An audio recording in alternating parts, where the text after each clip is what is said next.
Well, I'm not sure how, but it seems apparently that Charmander I got off screen spontaneously evolved itself into a Charizard. Except not really. This is the main file that I actually beat. A lot of you guys seemed to have misunderstood that this is not my first time playing the game. It makes sense with all the games that we've done blind over the last several years, but I have played Let's Go Pikachu before. I just wanted to clear up that, little bit of a miscommunication or misunderstanding, and yeah. And there we are. We are back in our actual file playing for this game. Sorry about a little bit of a mix-up there.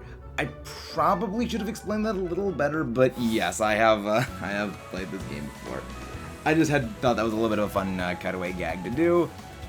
But this time, let's continue on with the game. Also, it's kind of strange. I recorded all of those before we hit 1K, and now that we have hit 1K, we've seen, the just explosion that Ocarina of Time's finale brought. It's very weird, now doing oh yeah, don't forget to, subscribe. It's weird to add that into the videos now, or to, try to be better about adding in, the don't forget to subscribe thing. But rare spawn, as promised, or rather, special spawn, as it's called, Route 24 and Route 25. I think I already mentioned Route 24 was Squirtle, I think. But if I haven't, there it is, it's Squirtle. And the same holds true for Route 25. They are both Squirtle. So, let's continue on with, of course, the playthrough, and let's get some battling in. From Mountain Moon, but I'm still full gas in the tank. And good to be energetic. Hiker Franklin. Oh, no, we have Bulbasaur, I think. Yeah, we have Bulbasaur, I believe. Honestly, I just finished editing the video of the gym battle with Brock, and I can't believe I went into the fight that low leveled. I'm not surprised that I went in so low leveled. I really don't know this game that well, and it probably is gonna further the people thinking that I did play this game blind was all of the little flubs I made. But yes, I have played the game before, and I am hopefully going to be a little bit better about things.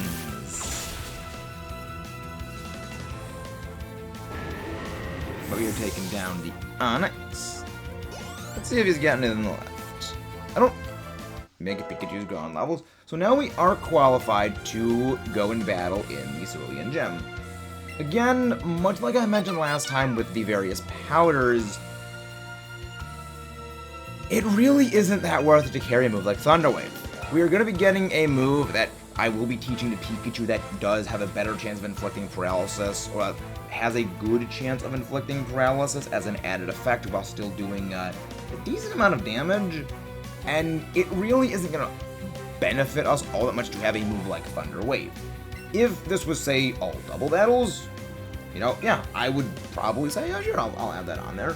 Because Thunder Wave is indeed very, very good tech for, well, slowing Pokemon down, getting a chance of them not being able to attack in general. It's a very good thing to have. But for a game like this where you're not catching Pokemon, you don't really need that paralysis to give you better odds of catching stuff, it's kind of unnecessary. There was an item I saw over here also. Well, let's go pick that up. It's an X Special Defense. I'm not sure if I'll be using those, but who knows. Also, I do like how in this game the Pokemon actually return to the Pokeball with the animation if you walk into them and you, make them despawn. I do like that. We have a little bit of damage onto our Bulbasaur, and we have a number of these potions. I have been trying to get better about using potions in playthroughs because I've noticed that I just don't use them. And I kind of at least want to make use of them so I don't have to keep running back and forth to the Pokemon Center. And Bird Keeper Joey, this is a bit of a bad advantage. Bad disadvantage for us. Well, I guess bad advantage in the favor of them. But yeah, that's not a great matchup for us. Pidgeotto is a is a secondarily evolved Pokemon, and it does have vastly superior stats to what our Bulbasaur has, though I do not think it would have anything close to what our Pikachu has, because the partner Pikachu, as well as the partner Eevee, does actually have a higher base stat total than a regular Pikachu or Eevee of the same level. It's one of the things about this game that I do like, that they give you this partner Pokemon, and it does have better stats. I think I might have mentioned that before, but if I haven't, well, they do have better stats, and I do like that. But at the same time, this was designed as a bit of an introductory game for people who are not familiar with, well, the main series mechanics, and are much more familiar with Go, or really didn't play past Gen 1 and just kind of grew out of it and then returned.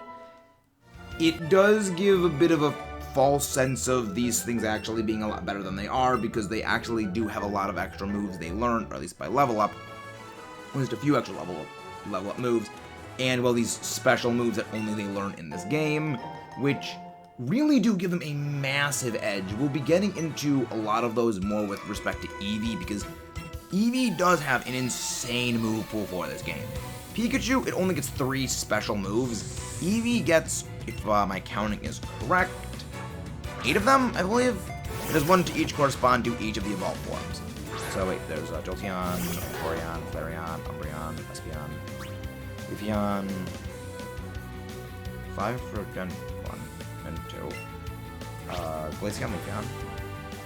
So yeah, 8, there we go, 8. I'm not the biggest fan of Eevee. I've mentioned that before, so I don't tend to keep everything straight. But yeah, it has 8 moves, each of which correspond to the, well, evolution's typing. And I think you can see where this is going. You know, we'll get into those moves when we get access to them, or rather, if someone was playing alongside with Let's Go Eevee, when they would get access to those. You can see why it's a bit of a snowball of kind of insanity. But we are not playing Let's Go Eevee, we are playing Let's Go Pikachu.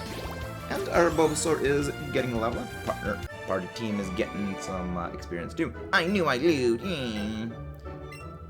But yeah, you really don't need to spend money in this game.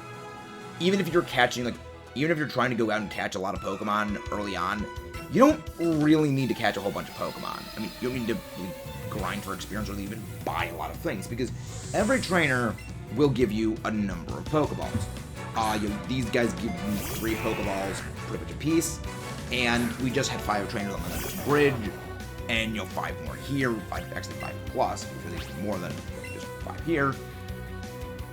If we get just 3 Pokeballs from each of them, that's 15 Pokeballs times 2, so 30 Pokeballs. It's kind of ridiculous just how many Pokeballs you get for free, and this is just the start of the game. Yeah.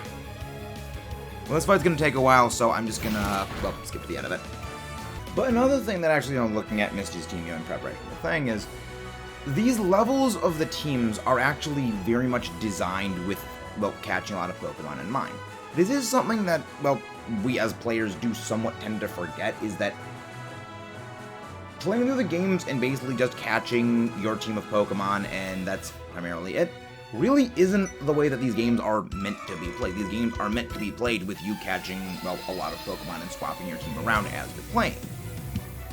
It's actually kind of why this game is the best way of showing that it very much does have that as a way the game is built around, and the levels are actually quite, well, relatively high for at least the point of the game. It's not to, reveal things too much about Misty's team, as we're probably not even going to be able to fight Misty for another episode or 2. Well, probably another episode. It'll be the next episode when we fight her. Likely we'll be able to finish the rest of this route, and then move on to the next one, because we have the gym.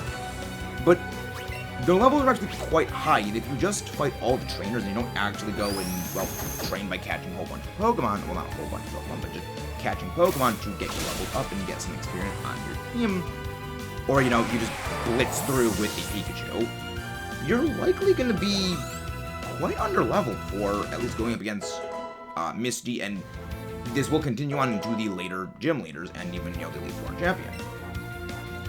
It's a game that is very much designed with with its mechanics in mind, and I do like that, as it really does make the game a much better experience if you do those.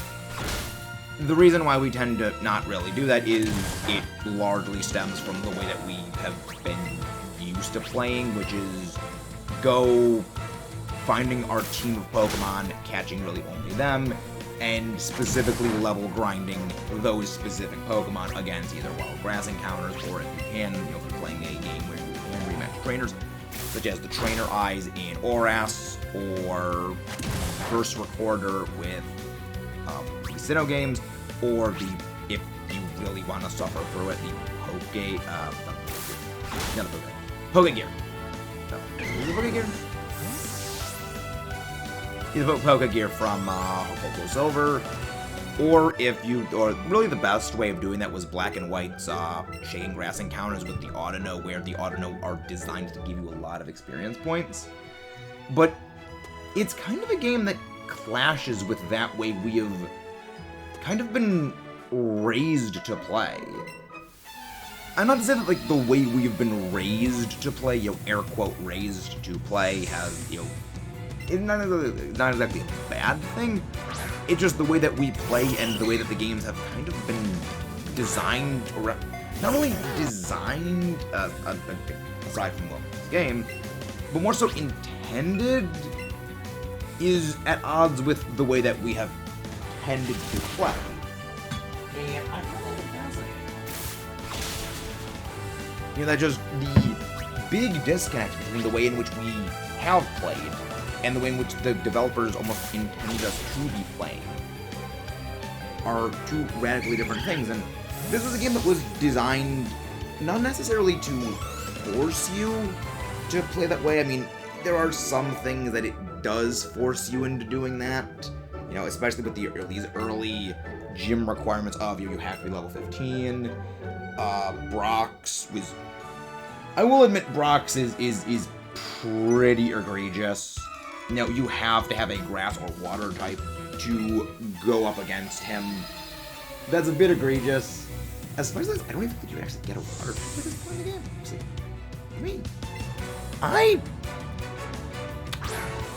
I kind of want to check that. Is it even possible to have a water type that early in the game? Alright, well, I mean, really, that was Bulbapedia, that was Cerebi that was doing that? No ads ever pop up on Cerebi. Weird. Okay, I really want to check this now. I actually don't think you can get a water type before fighting Brock. I mean, there is a spawn for Psyduck, but I'm not sure if you can actually go onto Route 3 and 4 until after you beat him. So yeah, they force you to get a grass type. Yeah, that is a fairly egregious thing. It is handholdy in a way, but again, this game is designed for people who aren't necessarily the hardened players that we are, where we like to go in with a static team. It is meant for people who have not played in a long time, or people who have never played it before and are small children. Small children in the sense of, maybe like kindergartners, people who haven't had really any experience with Pokemon. And I do have to say, I do like that they do have that. It is a very kind system, even if it isn't the most sensible for us. There definitely should have been some way to turn it off. Maybe, ask, have you played a Pokemon game before? Have you played these games before? Or, something along that lines. But I do applaud the effort to at least explain things, because I did mention a bit before, in almost none, I actually do believe none of the games, they ever make it known that the physical special split is a thing, that there is a difference in physical and special attacks, even of the same typings.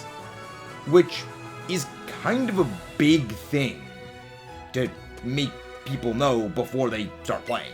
You know, let them know the basic bare bones mechanics of the game is a little bit important, I would think. But let's go get some battles in. We are challenged by Lass Haley. Oh great, a grass type. Well, I mean another grass poison type for us to face. I do find it amusing that, yes, grass poison is kind of the one thing that sort of bodies our entire team. But early game, you are going to get, bodied by, certain Pokemon if you do the way that we are, playing right now. Not necessarily the way of going out and finding a new team or swapping around your party members, just as I said. It is the more sensible way of playing, even if it isn't the way that we prefer to play, I guess. But yeah, it's always an interesting thing to just see the big difference in the way a developer intends for them to be used, and the way in which practicality takes for, the way players are. It amuses me to no end. At the same time, it also kind of infuriates me because people also do make complaints about those without necessarily understanding the underlying fundamentals of why decisions were made. But if you enjoy stuff like that, we do a good bit of sort of it feels so dirty promoting the channel like that. It's like, it feels so strange and I don't like it. I mean, I need to find a better way of doing it more subtly, I guess, or just get used to it, but I feel like it's gonna off-put more people than anything. Is this been going back and forth, don't forget to go do this. Yeah, it will encourage people who are, new seeing it to go do it, but also it could potentially turn off people who it kind of gets annoying on them, because if they're, returning viewers, it just kind of gets annoying after a while. So, it's a bit of a balancing act. And with that, our Bulbasaur has gained a level to the much coveted and much sought after level 16. Okay, that was a critical hit. I don't like critical hits. I'm really not liking this. Give a little bit of health back to us with that Leech Seed. Not gonna give us enough HP back, so we are gonna still have to swap out. Unfortunately, as I would have loved to keep Bulbasaur in, but we are at a distinct type disadvantage, and I do like to play a little more intelligently involving type matchups. For as much as I do like having Pokemon against, their opponents and, show that, yeah, Pokemon can beat things, even though you generally can only really play against type disadvantage in a story playthrough purely down to the sheer overwhelming level advantage certain times you get your Pokemon to have over the opposition, which always amuses me to no end. But, yeah. And I am just rambling. Just zip-zap. Zippity-zap. I do like how they have Zippy Zap here, and they didn't just port in Volt Tackle, but I do miss Volt Tackle. I've generally been a very harsh critic of any time that the developers intentionally give Pokemon, extra special toolkits to make them better. But Volt Tackle's a move that really never will make Pikachu all that great. It's a very powerful physical electric move, but speaking of very powerful things, we're evolving Bulbasaur. So now I will never flub out saying its name again, which I'm always glad for. Welcome in, Ivysaur. I do like how the cabbage just unfolded. And yes, I will always refer to it as a cabbage because I always like to jokingly call it a cabbage. The bud on its back grows by drawing energy. It gives off an aroma when it is ready to bloom. One would say it is a bloom doom if you were on the other end of it. I like how slightly bigger it is. It's so happy, look at it! I was delighted to be walking with you. But I'm thinking we will save Ivysaur's first battle for next time. Thank you guys for coming out. And let's rock and roll on. Look at how happy it is. Look how happy Ivysaur is. I do wish you could get alongside your Pokemon, get a good picture of them, because they do always face you. So they'll always be at an angle. But it's still nice to see. Till next time, guys. See you. you then.